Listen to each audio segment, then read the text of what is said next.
Great. Awesome. Kansas, a place so flat that our Mother Nature gave us tornadoes. 4 seasons in a week, and now it's earthquakes. But did she really give us earthquake? Because previously in Kansas, there's no significant earthquake that has a magnitude of more than 2M, which can be felt. Today I'm going to talk to you guys about earthquake in Kansas, and we're trying to answer the questions whether those earthquakes are naturally occurring or induced by human activities. As you can see here, this is a map of Kansas, and these little red dots down here are the south central Kansas part where Sumner and Harper counties are, where most of the oil and gas productions operations are happening, and people were kind of concerned about whether those activities were actually inducing the earthquakes that Kansas recently had back in 2013 and 2014. Why do we care about earthquakes? You certainly don't want to wake up in the morning and see cracks in your walls, and I'm pretty sure that I'm not the only person out there that are concerned about earthquakes, right? So this is part of my research at a Kansas Geological Survey that I've been fortunate to be involved with. We make a couple observations in our research. It's kind of very obvious, but I'm going to go through them because, as you can see here, this is figure 1, and there's a strong correlation between the volumes of water injections or brine disposal due to fracking operations starting from 2011 going all the way to 2014, and you can see the red bars there are the number of earthquakes that can be felt. There's a significant jump there compared to those previous years. Another strong supporting example is until July 2013, the Kansas Corporation Commission decided to issue an order saying, you guys, those companies have to cut back on the volumes of water injection into deep saline aquifers. So we can see in figure 2 here, there's a decrease in number of earthquakes felt in those counties, Sumner and Harper of Kansas, which is kind of interesting. The next step, when we already make our observations, we try to come up with 2 questions. Are those earthquakes induced or naturally occur? Are they related to hydraulic fracking activities? This is what the public is really concerned about. And if not, how did they occur and by what mechanisms? So these questions give rise to 2 hypotheses. We hypothesize that those earthquakes are caused by the amount of water that had been injected into deep saline aquifer, specifically the Arbuckle group, which is a deep saline aquifer that people basically just dump water down there for trying to get rid of the water as a byproduct of oil and gas operations. And another hypothesis is the increase of amount of fluid injections may have leaked further down to the basement, Precambrian basement, granite, and cause fault to be critically stressed, pore pressure change, and those faults reactivate. We have to test those hypotheses. There's a number of methods that have been employed. The Kansas Geological Survey installed a number of seismometers in order to monitor the earthquake numbers and their magnitude. On the other hand, we also do work with the Energy Research Group and we try to understand what is really going on down there, and we try to do a mechanical study coupled with injection simulations to understand where the fluid is going and how they cause earthquake.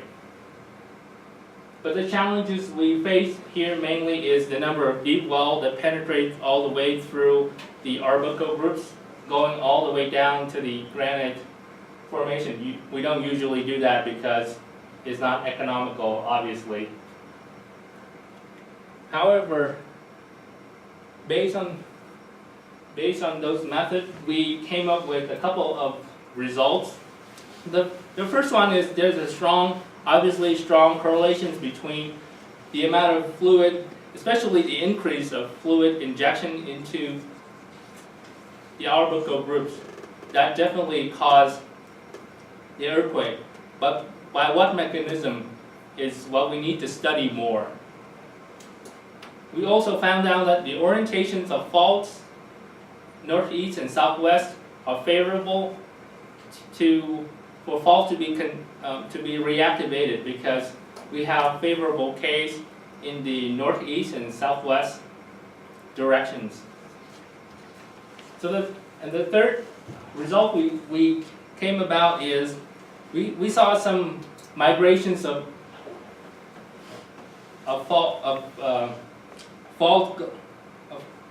earthquakes going northward, which means there might be some fluid moving in the fracture basements to the north, and we need to further monitor these behaviors.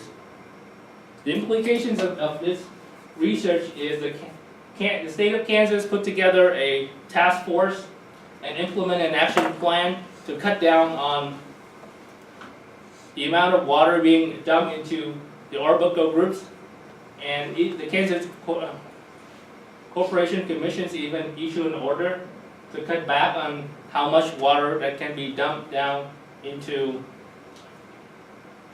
the underground subsurface systems. So in summary of my research, we need to understand more about the structural geology, but basically the framework of how the fault systems down there are in order to understand how faults are reactivated.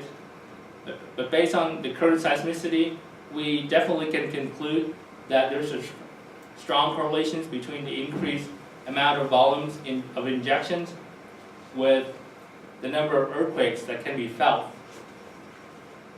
And the third one is we need to, for further study, we need to go back and look at the maps of the Precambrian basement what we have, and then verify most of the inferred faults that we already have in our system.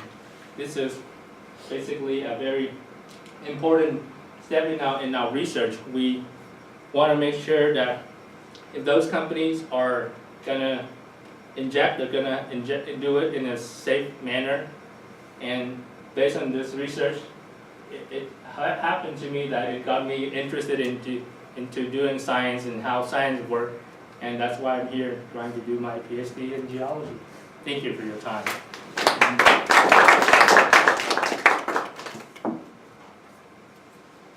Okay. Any questions?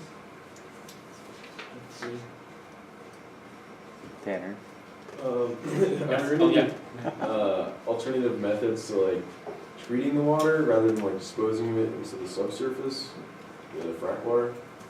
So far, that seems to be way more expensive than just dumping water, because those, like the Arbuckle Formation, is deep saline aquifers, so the water down there cannot be used. Right. So they're basically just pumping water down there and for long-term storage. There has to be more, in a way, this is just the way I think. I think the companies really trying to find a way to minimize the cost and put the cost on the government or somebody else to do the leakage study.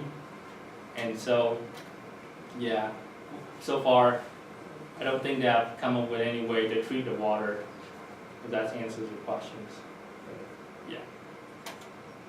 Yes? How applicable are these findings to other regions where fracking might be done that have a different geological context? how applicable.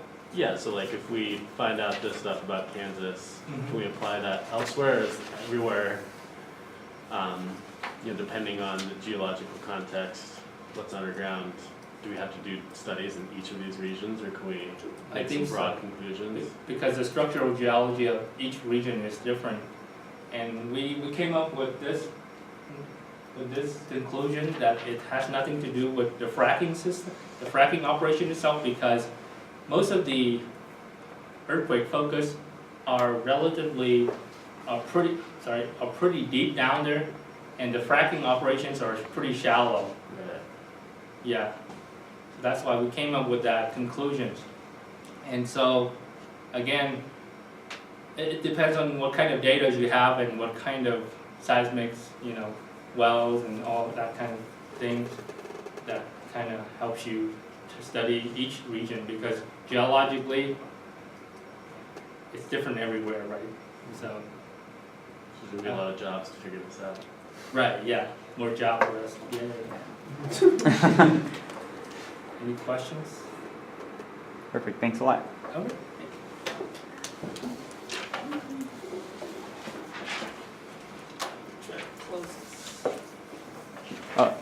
Can you just press the off button on the Oh, white panel okay. behind you, please? Yeah. Yeah, and then the little light switch for the doobly-doo. Let's see, I like the words today. Doing the best I can. Doodly doing the best you can. Doobly-doo. It's a B, not a D. I'm gonna find some good markers really quick. That's a good idea.